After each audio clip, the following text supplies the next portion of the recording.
Assalamualaikum warahmatullahi wabarakatuh. Izin perkenalkan diri, nama saya Yoga Widianto, NPM 1804041172. Di sini dalam video kali ini saya akan menjelaskan tata cara memandikan jenazah serta perawatannya. Alat-alat yang digunakan kadang berbeda di berbagai tempat. Untuk tempat di lokasi saya atau di daerah saya yaitu air. Untuk air itu bisa ditempatkan di wadah besar atau ember besar itu, atau bisa juga menggunakan keran mengalir lalu dipasangi selang untuk memandikan jenazahnya. Lalu yang kedua yaitu ada sabun, lalu yang ketiga ada cotton bud. Kita membersihkan beberapa bagian tertentu di bagian tubuh jenazah, lalu kita akan memandikan jenazah. Sebelum kita memandikan jenazah ada niat untuk kita memandikan jenazah. Untuk jenazah laki-laki niatnya yaitu nawaitul huzla adaan hazal maiti lillahi ta'ala. Lalu kita menggunakan gayung yang ada airnya, atau yang lebih mudah menggunakan selang yang tersambung dengan keran yang mengalir. Jadi air itu tidak boleh putus. Kalau di daerah saya airnya tidak boleh putus. Jadi untuk menyiramkan airnya itu dari atas ke bawah, lalu kembali lagi dari atas ke bawah. Pertama kita ambil gayung, lalu kita ambil air, lalu kita ambil sedikit air untuk membasahi jari kita, lalu kita masukkan ke dalam rongga mulut untuk membersihkan dalam gigi. Setelah rongga dalam bagian mulut itu kita sudah selesai, lalu kita pindah ke bagian hidung. Setelah bagian hidung selesai, kita pindah ke mata. Setelah bagian mata selesai, kita pindah ke bagian telinga. Setelah bagian telinga selesai, memastikan bagian telinga selesai, kita lalu pindah ke bagian ketiak. Lalu setelah itu, bersihkan lagi tangan Anda untuk mengambil air, lalu bersihkan sela-sela tangan, jari atau jari. Setelah jari kanan kiri sudah selesai, lalu pindah yang bagian terakhir yaitu bagian sela-sela jari kaki. Jenazah kita sudah anggap basah seluruh tubuhnya. Selanjutnya kita akan menyabuni pertama pada bagian kepala. Misalnya ini sabun. Ingat, untuk air tetap harus mengalir terus ya. Setelah dirasa bagian kepala sudah tersabuni, lalu kita pindah ke bagian tubuh atau badan. Setelah merasa bagian badan atau tubuh itu sudah, lalu pindah ke bagian kaki. Karena media yang saya gunakan itu keran yang mengalir, jadi posisi setelah kita tadi menyabuni dari bagian kepala, badan dengan kaki, setelah kita memastikan badan mayat jenazah ini bagian atasnya itu sudah bersih, lalu jenazah kita miringkan ke arah dada yang memangku, seperti ini. Posisinya seperti ini, jadi mayat itu menghadap ke perut atau dada yang mangku. Pada bagian ini kita membersihkan seperti biasa bagian belakang, air tetap mengalir dari bagian atas sampai bawah, lalu kita sabuni secara perlahan. Beda dengan memandikan orang yang masih hidup, memandikan jenazah itu harus secara perlahan. Setelah misalnya semua sudah selesai atau sudah bersih bagian punggung dan belakangnya ini, kita kembalikan posisi mayat itu seperti semula. Setelah kita tadi membalikkan posisi jenazah itu dalam posisi semula, step selanjutnya yaitu kita mengangkat bagian kepala serta bagian punggung atau bagian badan atas itu agak sedikit ke atas agar posisi jenazah itu agak tertekuk. Maksud dari bagian ini adalah agar kita dapat mengeluarkan sisa-sisa kotoran yang ada di dalam perut. Jadi kita menekan secara perlahan perut jenazah ini agar kotorannya itu keluar. Seperti ini. Jika semisal kita sudah merasa kotoran yang ada di dalam perut jenazah itu, kita sudah merasa bahwasanya itu sudah bersih, lalu kita kembalikan lagi ke posisi semula jenazahnya.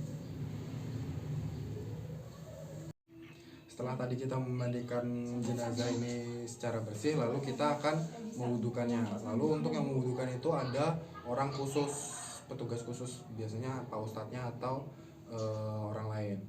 Untuk niat wudhunya atau gerakan wudhunya itu seperti wudhunya orang biasa, tapi untuk niatnya yaitu nawaitu wudhuan anadal maiti lillahi ta'ala.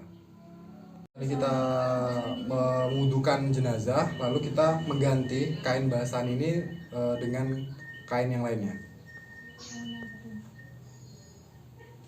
Setelah kita mengganti kain ini, lalu kita pindahkan jenazah ke ruang pengafanan. Baiklah, tahap selanjutnya yaitu mengafani silanya. Pada tahap ini kita harus mempersiapkan bahan-bahannya, yaitu untuk mayat laki-laki yang perlu kita siapkan yaitu 5 kain kafan, lalu 3 kain kafan, lalu 1 kain sarung untuk menutupi pada bagian kemaluan si jenazah. Tahap pertama yaitu kita meletakkan kain kafan yang paling lebar. Selanjutnya kita meletakkan kain kafan yang paling lebar, yang paling lebar itu di lapisan paling pertama di atas kain tali kafan, lalu diikuti oleh 3 kain yang lainnya. Setelah 3 lapis kain kafan sudah diletakkan, selanjutnya kita meletakkan kain sarung untuk diletakkan di jenazahnya. Jenazah kita letakkan di atas kain kafannya, lalu tahap selanjutnya itu kita menutupi lubang-lubang yang ada di jenazah dengan kapas yang sudah diberi dengan taburan atau remukan kapur barus. Setelah semua lubang yang ada di jenazah itu kita tutupi dengan kapas, maka tahap selanjutnya kita mensedekapkan tangan itu, yang mana tangan kanan itu di bagian bawah serta tangan kiri itu di bagian atas. Setelah tangan sudah kita silangkan, selanjutnya kita tutupi pada bagian kemaluan ini dengan sarung. Pakaikan sarungnya, kita mulai dari sebelah kiri, lalu sebelah kanan.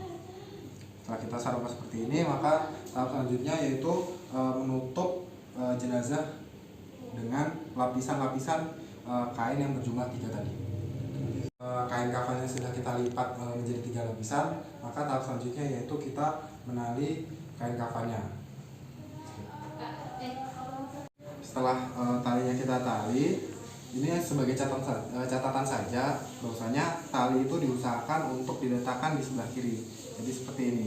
Jadi maksud kenapa tali itu diletakkan sebelah kiri, karena nanti agar memudahkan orang yang mengurus di dalam kuburannya itu dalam melepaskan talinya.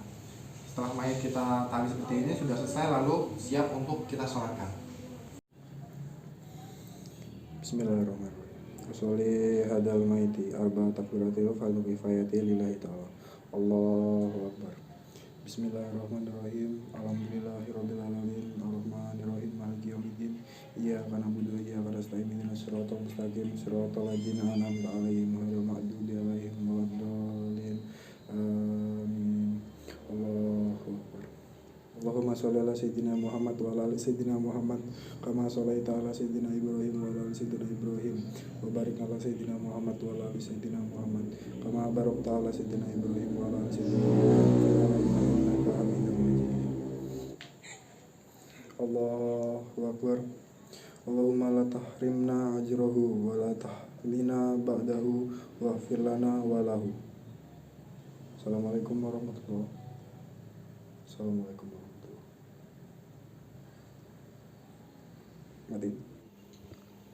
Baiklah, selanjutnya saya akan memberitahu bagaimana caranya menguburkan jenazah. Langkah pertama yaitu menurunkan jenazah dari keranda. Orang-orang yang berada di dalam kubur ketika menerima sang jenazah harus sambil mengucapkan Bismillahi wa ala millati Rasulillah. Seperti ini. Ketika menerima sang jenazah, orang-orang yang di bagian bawah itu sambil membaca Bismillahi wa ala millati Rasulillah sambil menurunkan ke dalam liangnya. Untuk posisinya, mayat itu harus menghadap ke arah kiblat. Anggap saja ini sedang menghadap kiblat. Langkah kedua yaitu melepaskan seluruh tali yang mengikat sang jenazah. Setelah kakinya kita lepaskan, jenazah kita hadapkan ke arah kiblat, yaitu pipi kanan serta kaki kanan harus menempel ke tanah. Seperti ini. Lalu biasanya orang-orang di desa atau di daerah-daerah yang masih kuat akan budayanya, mereka menambahkan suatu gumpalan tanah yang dibentuk untuk menahan sang jenazah agar tidak kembali ke posisi tadi. Biasanya ada di bagian kepala, di bagian belakang punggung, serta bagian kaki. Setelah kita memiringkan sang jenazah serta memberikan ganjal pada sang jenazah, disunahkan untuk mengazankan serta mengiqomahkan jenazahnya. Untuk azannya jenazah itu hanya ada perbedaan sedikit dari azan yang biasanya dikumandangkan. Setelah kita tadi mengazankan, setelah mengiqomahkan seorang jenazahnya, lalu kita menutup bagian liangnya ini agar sang jenazah ini tidak tertimbun tanah yang akan nanti digunakan untuk menutup. Ilustrasinya seperti ini. Setelah kita menutup liangnya dengan tautan, maka orang-orang yang tadi mengurus jenazah di dalam liang lahat harus keluar lalu menutupnya dengan tanah.